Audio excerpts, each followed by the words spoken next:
Hi, this may be considered as the first lecture in complex analysis. Though I had already released two series, one on power series with four sessions, another one on continuous arguments, that a series of three lectures. Even though it is continuous argument, that series deals with the so-called multi-valued maps, which kind of mystify or intimidate beginners of complex analysis. Those two things are very much needed for the course, okay, but they can be learned independently of this course also. That's why I kept them separately. Please learn them. That will be very much needed. When I need, I will simply refer to them. I will not again do those lectures. Okay, so what we are going to talk about is differentiation on C. And before that, immediately people jump into functions from C to C, but throughout the complex analysis course you will see that you have to deal with the path integral. Okay, therefore you have to somehow or other deal with functions from R to C. Okay, and most often in an analysis, mostly you will be dealing with something real valued functions only, very rarely complex valued functions, and how to deal with the differentiation, integration, etc., and various small subtle results about them. So my plan here is in two lectures I plan to cover material about functions from R to C. Ready to jump in? Let's go.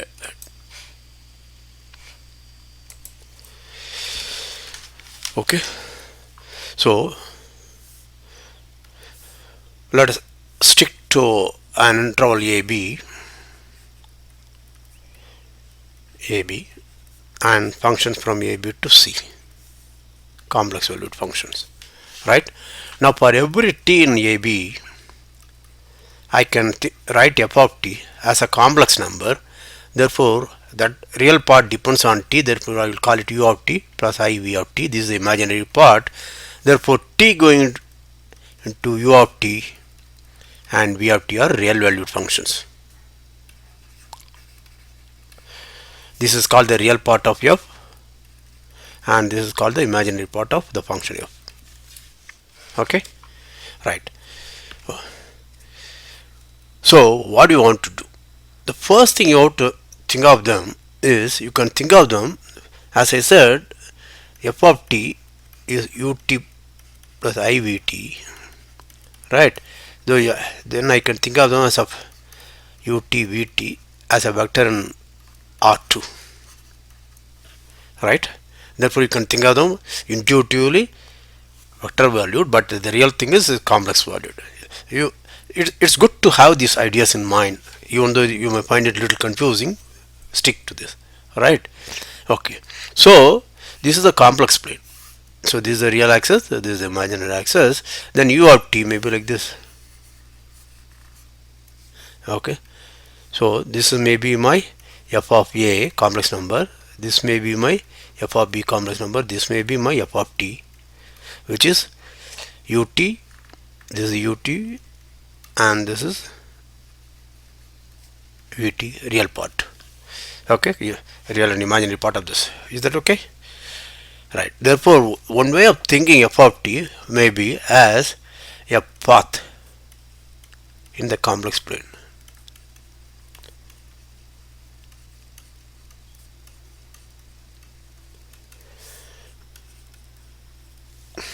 Okay, remember when you learn vector analysis, etc., you would learn gamma t as a function. Okay, gamma is a function from AB to R, AB to R2, so that gamma t is x of t, y of t. Therefore, it's a function. So you usually think of this as the movement of a particle along a path gamma, along the path gamma. Keep all these things in mind, because these are the things which makes life more interesting. Okay, right. Now, how do I define continuity? When do I say f is continuous? Let's say at t naught in AB. Remember, this is just a f. Okay, this is a subset of R. This also, there is a metric structure. So this is a function between two metric spaces. Therefore, continuity is understood.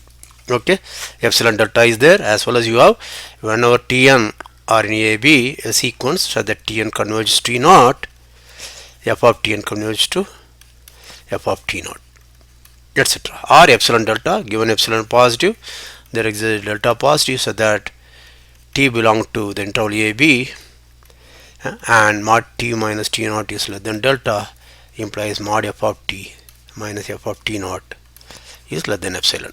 Okay, these are the equivalent definitions. We are not going to spend time. You must have learned these things from my metric space lectures, right? Keep that in mind. The first thing I want to do is, again, it's always good to look at the parallels. Suppose f is a function from some Rm to Rn, and if you write f as f1 to fn, then fi are functions from Rm to R. Then f is continuous if only if each fi is continuous. Okay, this fact you must already have learned. Okay, for example, if you learn my metric space thing, I would have put all these things there also. Okay, so what is that you expect? Now I write f as u plus iv, that is f of t is a complex number u of t plus ivt. So when is f is continuous at t naught? If and only if, I am sure all of you know, u and v are continuous at t naught. Okay, the proof is again easy. I don't want to spend time on such things. Let me just make sure I am sharing the picture. Yeah. Okay, the reason is simple. For example, okay, suppose u and v are continuous at t naught, then to prove continuity of this, I have to estimate f of t minus f of t naught. You see that? No epsilon delta for me. Okay, but that is u of t minus u of t naught plus modulus of I of vt minus v of t naught. But that's less than or equal to, sorry, this is less than or equal to, right? Since u is continuous, so given epsilon, there is a delta 1, so that t minus t naught modulus is less than delta 1, this will be less than epsilon by 2. For a similar reason, this I is taken out, v is continuous, therefore this will also be less than epsilon by 2 for some delta 2. Therefore take delta to be minimum of delta 1 and delta 2. Therefore whenever mod t minus t naught is less than delta and t belongs to the interval AB, this is less than epsilon by 2, this is less than epsilon by 2, therefore this is epsilon less than epsilon by 2, right? Okay, what did I use here? I used the following fact. What is the following fact? If I have a complex number a plus ib, okay, this modulus is less than a and b are real, less than or equal to mod a plus mod b. Okay, why is that? This is essentially Cauchy-Schwarz inequality kind of thing, but you can expand this. Okay, because mod a plus ib will be, what is that? A plus ib into a minus ib, which is a squared minus b squared, and this will be, therefore that will be less than or equal to a squared plus b squared. This will be mod a squared plus mod b squared plus 2 times mod a mod b. Okay, these are all very trivial things. I don't want to spend time. Okay, check if you want.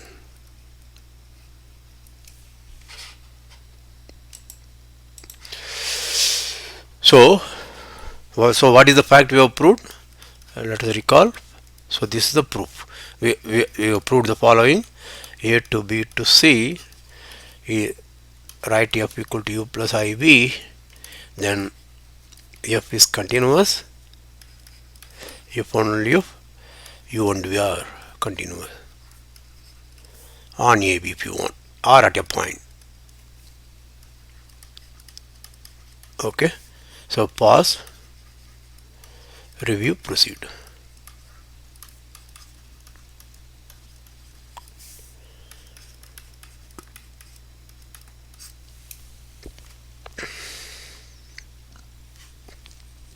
Okay, so you want examples?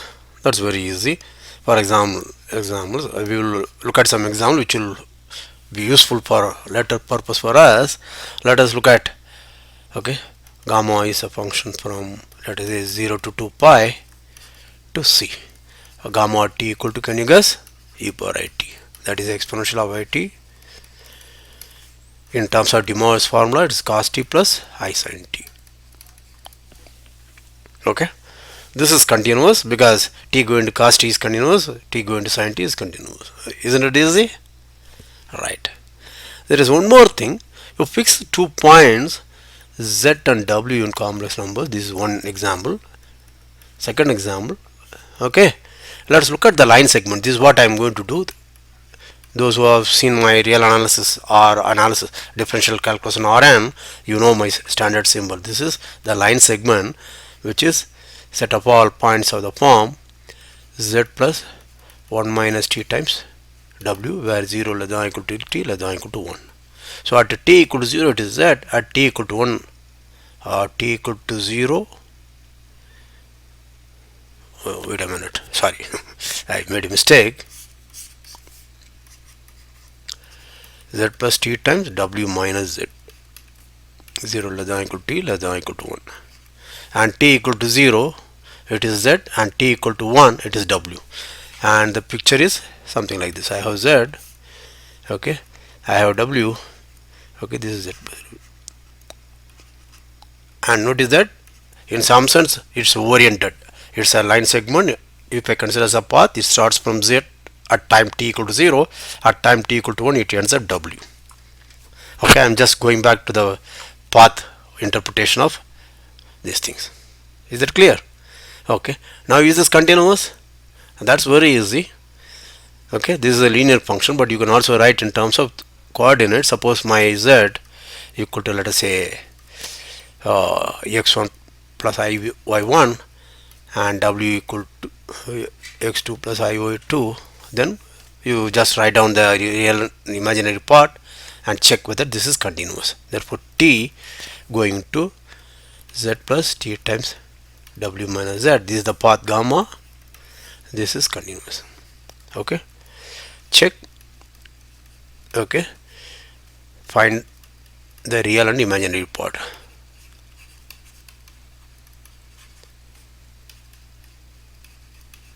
Gamma, and you will see that they are linear functions of real variables.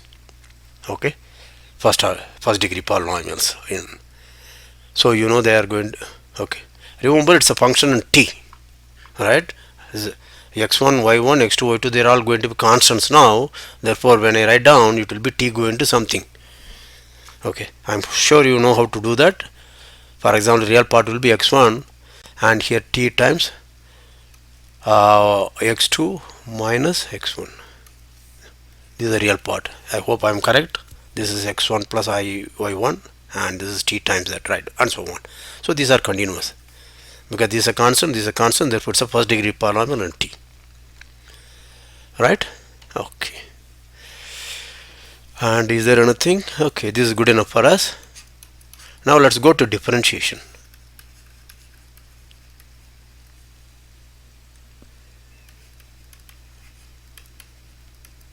Let me just make sure I am on yeah, many times I forget to share. Yeah, now suppose f is a function from a b to c. Okay, I want to say it's differentiable at t naught. Let's say t in a b. Yeah, okay, so f is differentiable at t if the same way as you did in calculus, as h goes to 0 of f of t plus h minus f of t by h is, okay, exists. That's it. Okay, and I hope all of you know the limit concept. Okay, so if x d y d is a metric space, and suppose a is a point in x, okay, right, assume a is a cluster point,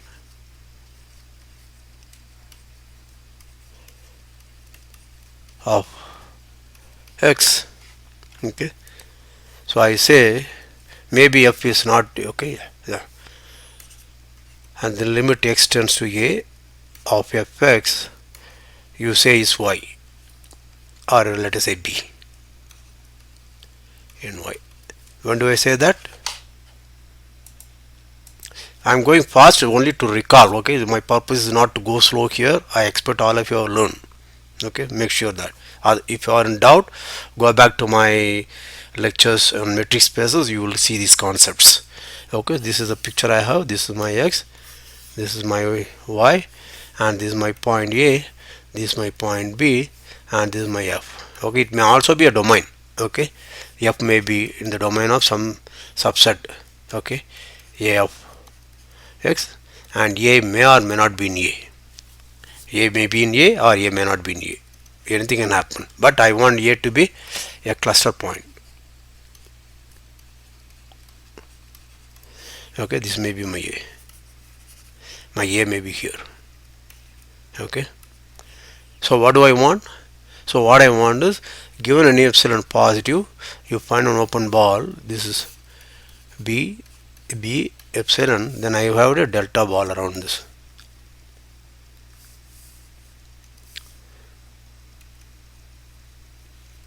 So this is delta ball, so that for every x in b a delta intersected with a and x not equal to a.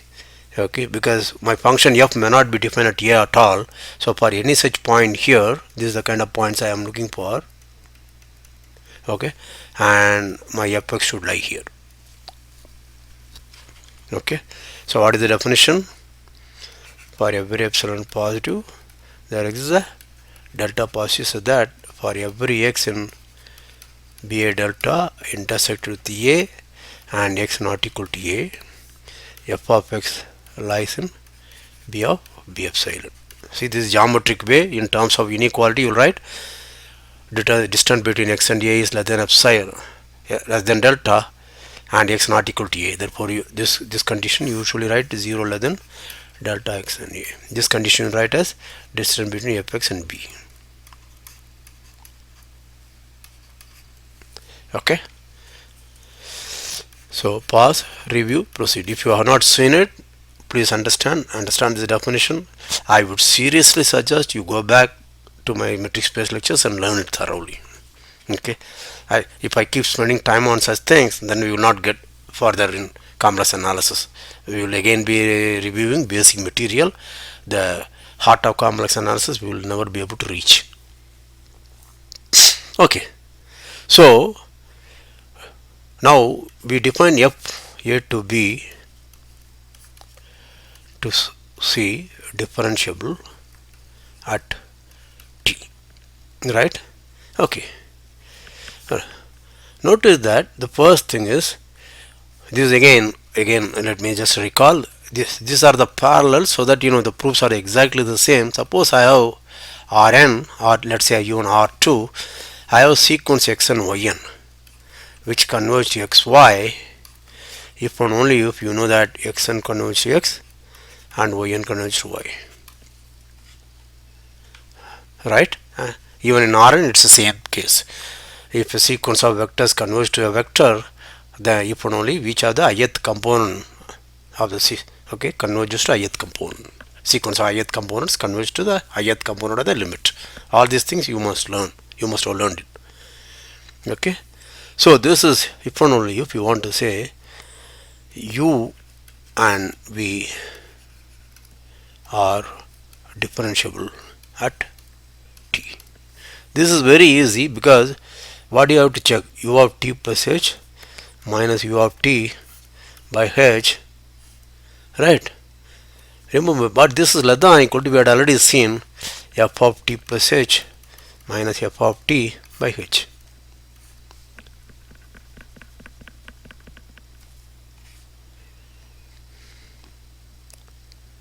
Yeah, but you follow that? Okay, therefore now you can write it as f of t plus h minus f of t minus h. You can write as u of t plus h minus u of t by h plus I times v of t plus h minus v of t by h. So this minus, well, let us say alpha equal to f dash t, you write it as a plus ib. This is minus a plus ib. Therefore this minus this, and this minus this, okay, this in modulus is less than epsilon whenever 0 less than mod h less than delta. That will imply each one of these factors should be less than epsilon, and conversely. You see that I expect you to learn some real analysis well. Number one, some calculus of two variables and metric spaces reasonably well, so that these are all the standard tricks. There is no point in my wasting my time and your time on these things. Therefore, let us recall this is a fact. Again, we have proved, or I indicated a proof, f from a b to c, f is u plus iv, then f is differentiable on AB if and only if u and v are differentiable at on AB.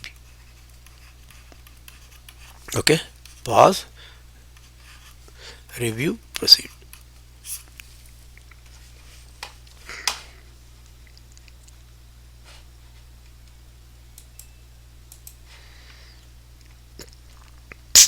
So let us look at examples of differentiation. So let us look at our first example. Okay, gamma t is e power it, where t lies in 0 to 2 pi. Right? So therefore, what is gamma prime t? We already know, if I had done my power series thing, e power z is power series z power n by n factorial. Therefore, answer that e power z dash is also the same. Right? We have proved all these things. Term wise differentiation, that will be n into z power n minus 1 by n factorial. Therefore that cancels. Therefore I will get n minus 1 factorial and n running from 1 to infinity, which is same as saying 0 to infinity. Right? Therefore it is actually e power it, but then remember there is a t here, and whereas this is for z complex. So how will I do that? Okay, so let us look at, but we know this is cos t plus I sin t, and therefore gamma is differentiable if only these are differentiable. Yeah, I forgot to say something very important. If only differential, and f dash of t equal to u dash of t plus I v dash of t. This is for all t in AB.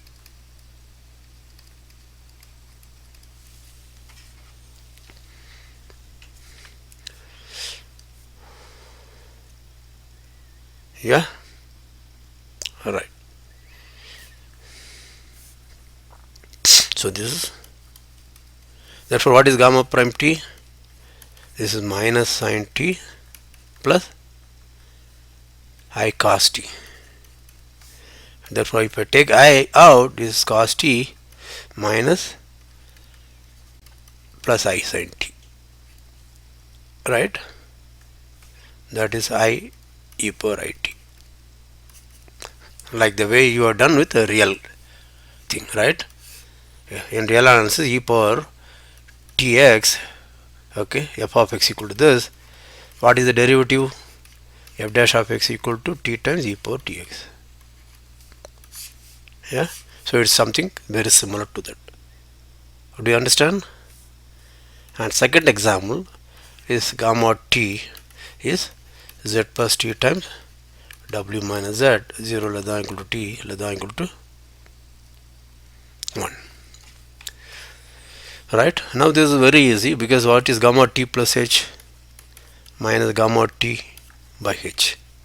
Gamma t plus h will be z plus h plus t times w minus right? Gamma of z plus h, sorry, gamma of t plus h,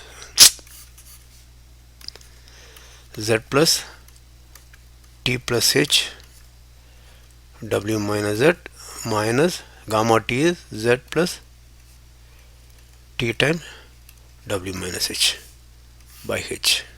So this z will come, t time w minus h will go, therefore it will be h into w minus h by h, therefore it is w minus h.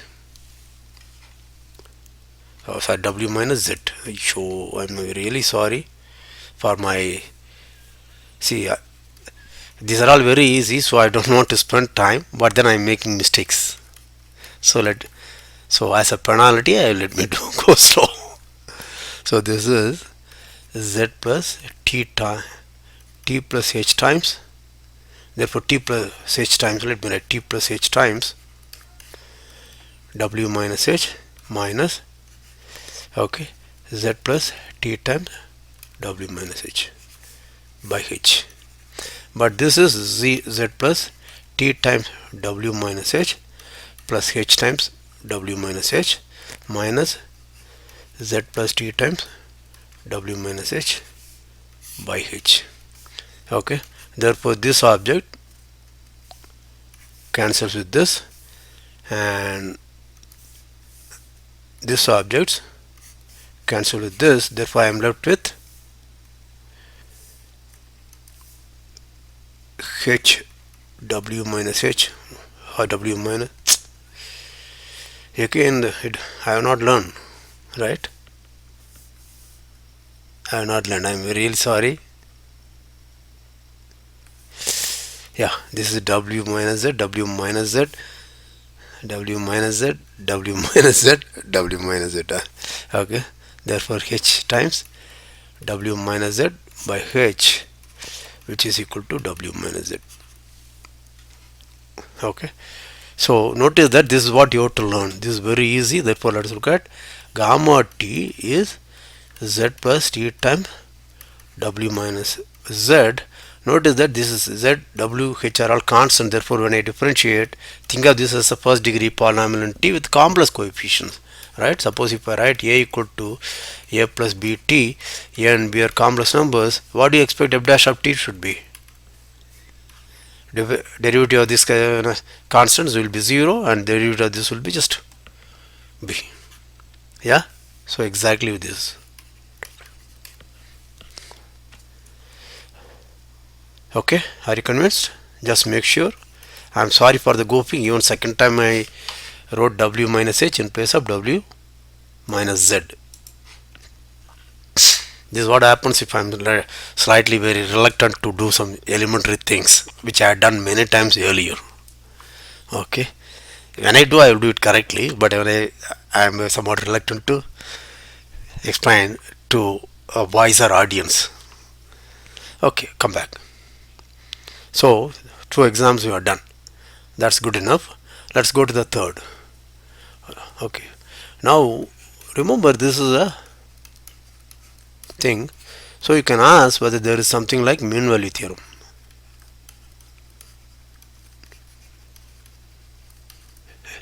That is f of b minus f of a equal to f dash of t into b minus a. Okay, such a thing holds, right? There is a t in the interval ab, so that this happens. Again, if you learn calculus of two variables R2, you would have learned that for real valued functions of vector valued functions of real variable, mean value theorem is false. The same example is what we are going to give here also, except make it complex. Think of gamma t as, okay, cos t plus I sin t if you want, and 0 less than equal to t less than equal to 2 pi. Then remember gamma of 2 pi equal to gamma of 0 because periodicity of cos and sine. Therefore, gamma of 2 pi minus gamma of 0, this will be 0. Suppose there is a t in the interval 0 to 2 pi, such that this is gamma prime t into 2 pi minus 0, which is 2 pi times gamma prime t. Okay, if such a t existed with this property, there is a contradiction. Why this is a contradiction? Remember, 2 pi is not constant. If you take modulus, gamma prime t is always 1. Therefore this is also non-zero, right? Whereas on the left side I have 0. Therefore what is that we have shown? We have found out the mean value theorem for complex valued function of a real variable is not true.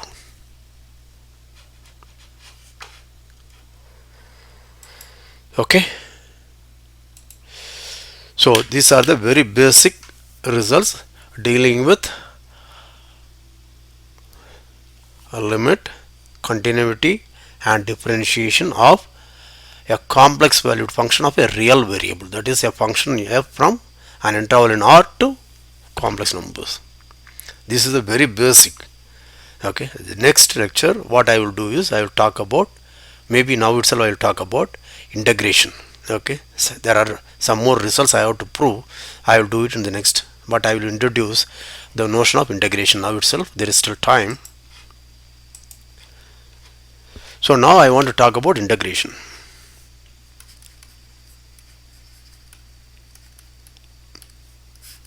So let f from AB to C be continuous. Okay, only for complex valued functions of a real variable which are continuous I am going to talk about integral.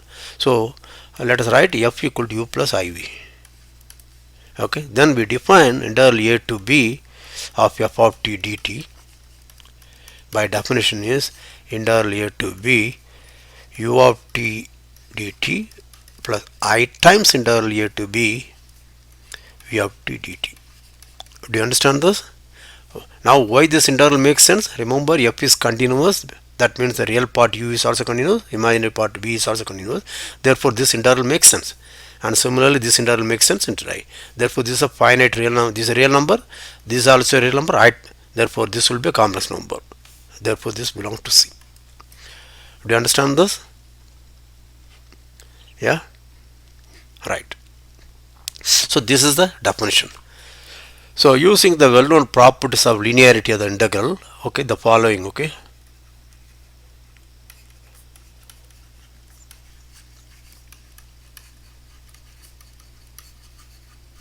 implies the following: if lambda is a complex number and f from a to b, so C is a continuous function, then let's look at lambda f and integral a to b, okay, of dt.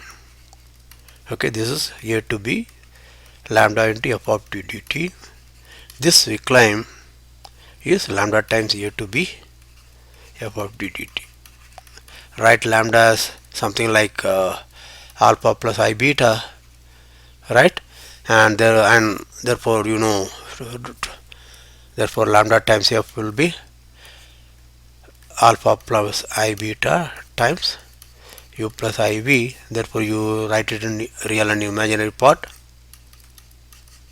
and do the integration and check. Okay, these are all trivial, you should not expect me to spend time on such things. Okay, when you come to this far, as I will repeat, I expect that you have gone through real analysis, you have gone through some calculus of 2 variables or 3 variables and little bit of metric space. These are the necessary background I am assuming. So in case you have any problem, please let me know in the comment section. I will give a proof, or the best thing is you refer to my book. Okay, these are all very trivial verifications, one should not spend time on that. It's like saying I am multiplying 238 by 17, or let's say 49. Okay, do you want me to show? If I write the result, you will accept, because you have the confidence that you can do on your own. Similarly, you should have the confidence here. Okay, right. So now I have defined this and this. So let us look at some examples and stop there.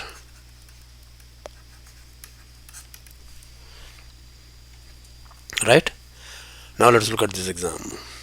So suppose my f of t is e power it or e power int, okay, for 0 less than or equal to less than or equal to 2 pi.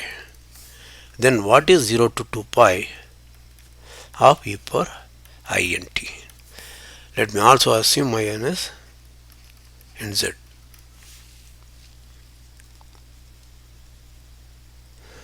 Right? This is by definition 0 to 2 pi cos nt plus I times 0 to 2 pi sin nt. Yeah? dt of course.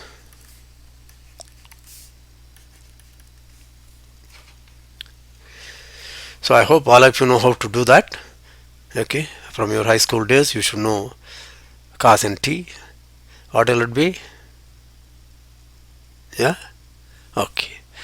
Now we are going to give a trade in secret. Okay? Yeah. Do you know what it is? Okay. I'll come to that. Alright? Let us look at the simplest one, 0 to 1, 0 to 2 pi e power minus it dt. This is 0 to 2 pi cos t dt minus I times sin t dt. So what is this?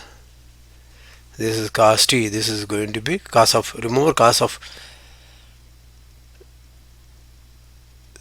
this is cos of minus t is same as cos t. That's why I wrote. I hope all of you know that, right? E power it is cos t plus I sin t. Therefore, e power minus it will be cos of minus t plus I times minus of sin t. Therefore, minus sin. Okay? Okay. And this is minus sin between 0 and 2 pi. And this is cos I times between 0 and 2 pi. Now you know the answer. Yeah? Okay. Is that right? Okay. The next thing, in the next lecture, we will talk about the so-called fundamental theorems of calculus.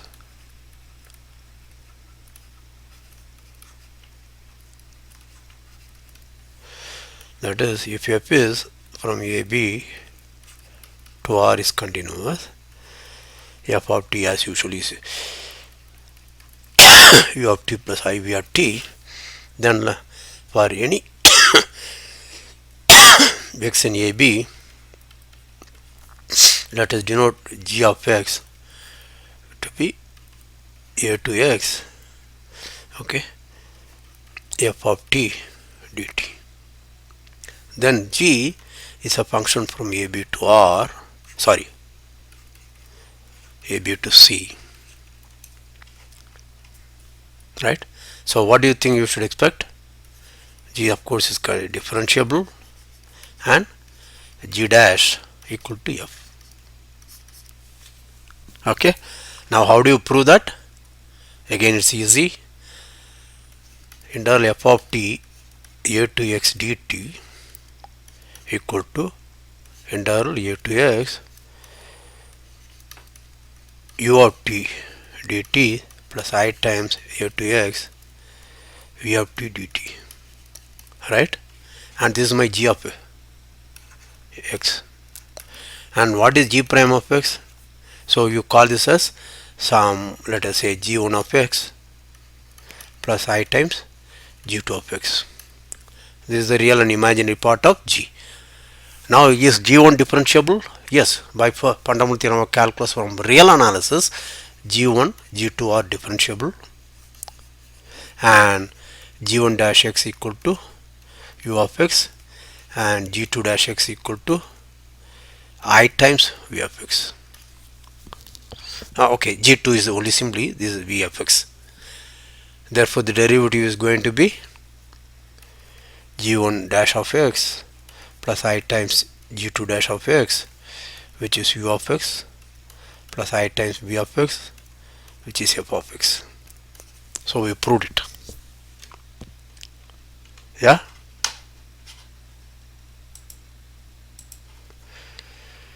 So that's one part, right? Now the second part, this is again the fundamental theorem of calculus,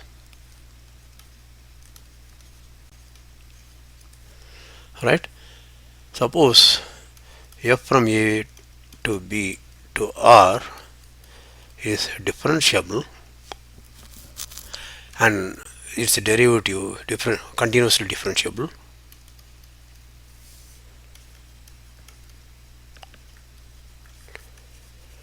that is f dash equal to g and g is continuous. Then integral a to b of g of t dt is f of b minus f of a.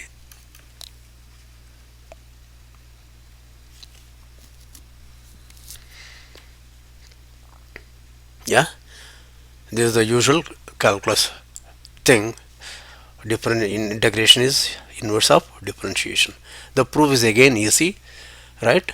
Write g of t as, let us write f of t as f as u plus iv. Therefore f dash equal to g equal to u dash plus iv dash. This we know. Therefore what I have is integral a to b g of t dt is equal to integral a to b u dash of t dt plus I times v dash of t dt. Therefore again by the fundamental theorem of calculus, this is u of b minus u of a plus I times v of b minus v of a. Therefore connect these two things.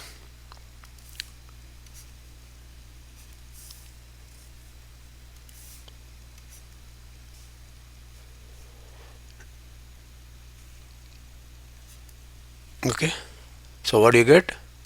You are going to get u of b plus iv of b, okay, minus u of a plus iv of a. But this is f of b minus f of a, right? So as a typical example, let us look at f of t equal to e power I n t, right? Call this g of t. There is an f t. What is f t?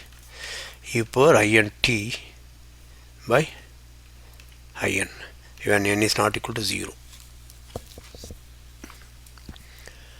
right? Do you follow that? Yeah. And what is f dash of t? We already saw this is n times I n times e power I n t by I n, therefore e power I n t. Therefore integral a to b e power I n t or 0 to 2 pi is I n e power I n t, sorry, I n t by I n between 0 and 2 pi. This is all n not equal to 0. Okay, what is this object? Remember, e exponential is periodic, okay, with 2 pi I. Therefore if I write 2 pi, it is e power I t times 2n pi, sorry, t times 2n pi I. Okay, therefore this is going to be 0. When n equal to 0, what is that? G of t is nothing other than constant function 1. Therefore 0 to 2 pi of g of t will be 2 pi. Okay.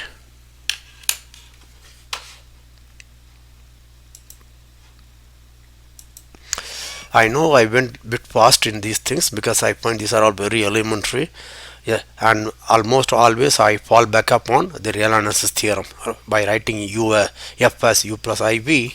Whatever I wanted to prove about f, I fall back upon u and v and used results from real analysis.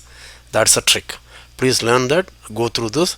Okay, and there is one important inequality. I will do it in the next lecture. Okay, I think that will be the one. Okay, with that we will finish functions from R to C. And please remember, entire complex analysis, this will be a thread. Whenever I have to talk about path integral or contour integral, these things will be very much needed. So I implore upon you to learn these things well. Okay, we will meet again. Take Take care. Stay safe.